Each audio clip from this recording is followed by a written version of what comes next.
नमस्कार, live Indian guard से मैं मल्लिका। वैसे बजट है क्या, आपको पता चल पाया?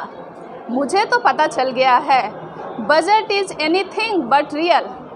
निर्मला सीतारमण जी ने बजट पेश कर दिया है। आम बजट है, लेकिन खास तरह से आप समझ पाइएगा जब आप राजकमल पहुंचिएगा। मेरे साथ एमवीटी के कोषाध्यक्ष विनोद पसारी जी मौजूद हैं। मैं उनसे सुनना चाहूँगी उन्हें कैसा लगा ये उम्मीदों का बजट। सर, कैसा लगा बजट आपको? सबसे पहले तो आप लोग को बहुत बहुत धन्यवाद जी। आप लोग अपने बहुमूल्य समय में से आज इतना बड़ा कवरेज करने आए हैं। बजट सीतारमण जी ने जो दिया है, निर्मला सीतारमण जी ने बहुत बढ़िया बजट दिया है। और ये बजट जो है, इससे भारत का विकास होगा। ये एकदम प्रगतिशील बजट है। सर, क्या आपको लग रहा है ये चुनावी बजट है? नहीं, चुनावी बजट है ही नहीं। कहीं से भी लोक लुभावना बजट नहीं। आप देख लीजिए निकाल के, अगर चुनावी बजट होता है तो दुनिया भर का आपको अवसर प्रदान किए जाते हैं, दुनिया भर का आपको लोक लुभावन बजट रहता है। इसमें कहीं भी ऐसा लोक लुभावन बजट नज़र नहीं आ रहा है। मोदी जी का जो फॉर्मूला है कि जो देश का विकास के लिए जो आवश्यक है, चाहे वो किसी भी सेक्टर में हो, हर सेक्टर में उन्होंने घोषणाएं की हैं। इसलिए ये बजट कुल मिला के प्रगतिशील बजट है, ये कोई चुनावी बजट नहीं है। सर, आपको किस उम्र में लगा कि जब आप बजट आ रहा है टीवी में तो आपको ये समझ आने लगा है? हम बचपन में तो हम लोग कभी सब बजट वगैरह को इतना दिमाग नहीं लगाते थे। उस समय तो दिमाग केवल खेल कूद और वही सब चीज़ में रहता था। इवन एजुकेशन में भी नहीं रहता था। लेकिन जब हम लोग बोर्ड एग्जाम पास किए, 12 पास किए, उसके बाद धीरे धीरे इसके प्रति क्रेज बना।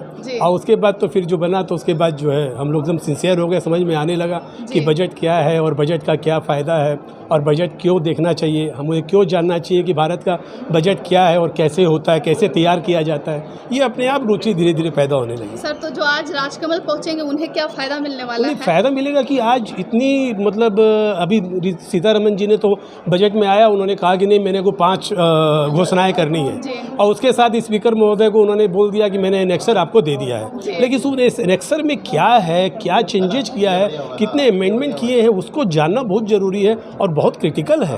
तो इसीलिए उसके लिए कि जितने भी यहाँ पे प्रोफेशनल्स आए हैं, जितने भी हमारे व्यवसायीगण आए हैं, सबके अंदर में प्रश्न रहते हैं कि सर ये कैसे इम्प्लीमेंट होगा, किस हिसाब से करना पड़ेगा।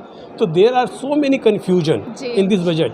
सो हम लोग को सारा उस चीज़ को क्लेरिफाई करना है। इसलिए हम लोगों ने कलकत्ता से हमारे स्पीकर को बुलाया है।